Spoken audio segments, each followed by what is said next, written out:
हाथों पर मेहंदी रचाकर किसान आंदोलन की बागडोर संभालेंगी आज महिलाएं, ऐसे बनेगा आज महिला दिवस। कोविड-19 के एहतियाती उपायों के साथ आज से शुरू होगा बजट सत्र का दूसरा सेशन। कोविड-19 को लेकर अफवाह फैलाने वालों को होगी जेल। लखनऊ में महाराष्ट्र से सटे जिलों में बढ़ी निगरानी। मध्य प्रदेश आने वालों को देनी होगी कोरोना नेगेटिव रिपोर्ट, जवाबदारी बस ऑपरेटरों की होगी। बीजेपी में शामिल हुए बॉलीवुड अभिनेता मिथुन चक्रवर्ती कहा, गरीबों के लिए कुछ करना चाहते हैं। शुभेंदु अधिकारी बोले, टीएमसी सत्ता में आई तो बंगाल कश्मीर बन जाएगा।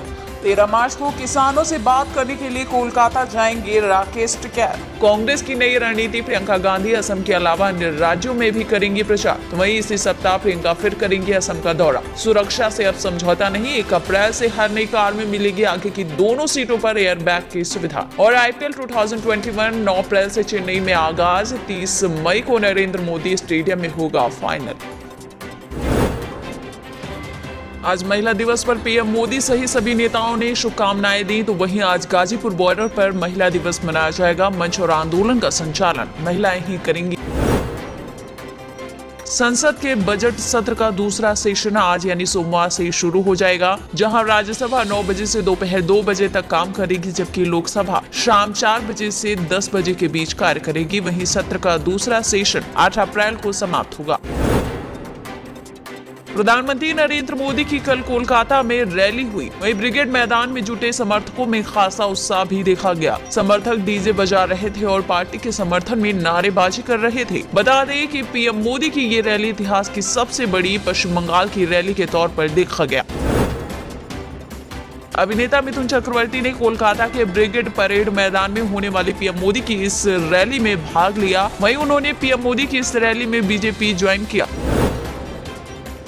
रैली में मिथुन चक्रवर्ती ने कहा कि कोई हक छीनेगा तो हम खड़े हो जाएंगे। एक सपना देखा था कि जीवन में कुछ करूंगा। वहीं शुभेंदु अधिकारी ने कहा कि नंदीग्राम से माननीय को हराएंगे ही, वहां से वोट देंगे, वहां का मैं वोटर हूं। नंदीग्राम से आप हारेगी, पूर्व विधायक का पैर छपवा कर रखें। राजस्थान सरकार की तरफ से दूसरी ओर पंजाब, हरियाणा, गुजरात और मध्य प्रदेश से आने वाले यात्रियों को 72 घंटे पहले की कोरोना नेगेटिव रिपोर्ट साथ में लाने को कहा गया है। वहीं अशोक गहलोत ने कहा, अगर नियमों की अनदेखी हुई तो राज्य सरकार सख्ती बरतेगी। टिकैत ने कहा है कि सरकार से बातचीत शुरू होने में 2 महीने और लग सकते हैं। जून में आकर बातचीत हो सकती है। उन्होंने कहा कि पश्चिम बंगाल में 13 मार्च को किसानों से पूछेंगे कि आपका माल वहां एमएसपी पर बिक रहा है या नहीं। वहीं यूपी की राजधानी लखनऊ में अब कोविड वैक्सीन को लेकर अफवाह फैलाने वालों को जेल भेजा जाएगा और आपदा प्रबंधन कानून और आईपीसी के तहत मुकदमा दर्ज करने को कहा गया है। राकेश टिकैत ने कहा है कि समाधान कैसे निकलेगा ये तो सरकार ही बताएगी। सरकार ने यहाँ 16 तरह के फार्मूले लागू किए हैं। आंदोलन को कभी सरदारों, कभी खालिस्तानी तो कभी अफगानिस्तानी बताया। चीन से फंडिंग बताई, बिरादरी में बांटा गया।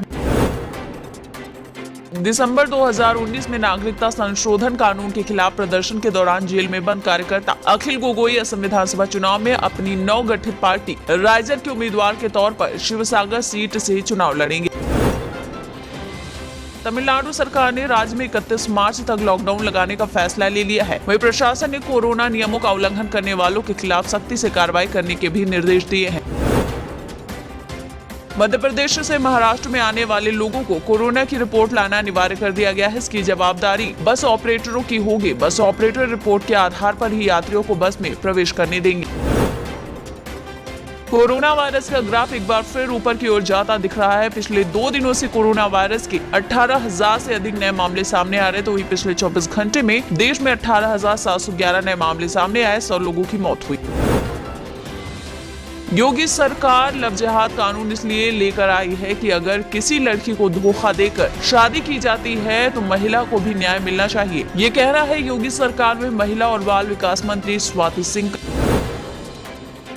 उत्तर प्रदेश की योगी आदित्यनाथ सरकार ने कहा कि हमने हिंदू और मुस्लिमों में कोई भेदभाव नहीं किया। हमारा मकसद बहुत साफ है कि मदरसों में पढ़ने वाले छात्रों के एक हाथ में पवित्र कुरान हो तो दूसरे हाथ में कंप्यूटर। इसलिए मदरसों की शिक्षा व्यवस्था के आधुनिकीकरण के प्रयास कर रहे हैं और आगे भी करेंगे।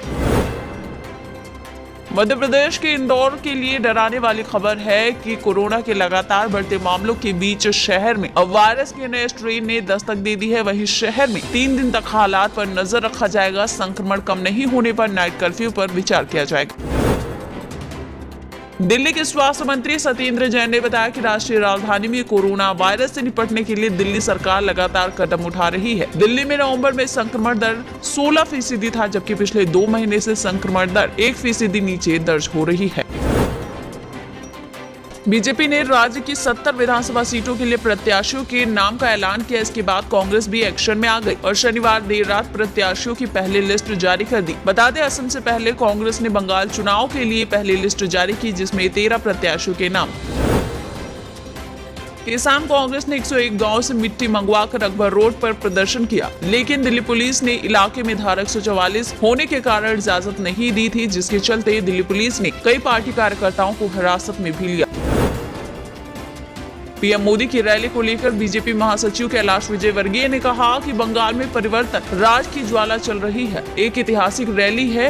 ये रैली बंगाल में अराजकता का राज्य समाप्त कर देगा और बंगाल में सोनार बांग्ला बनेगा।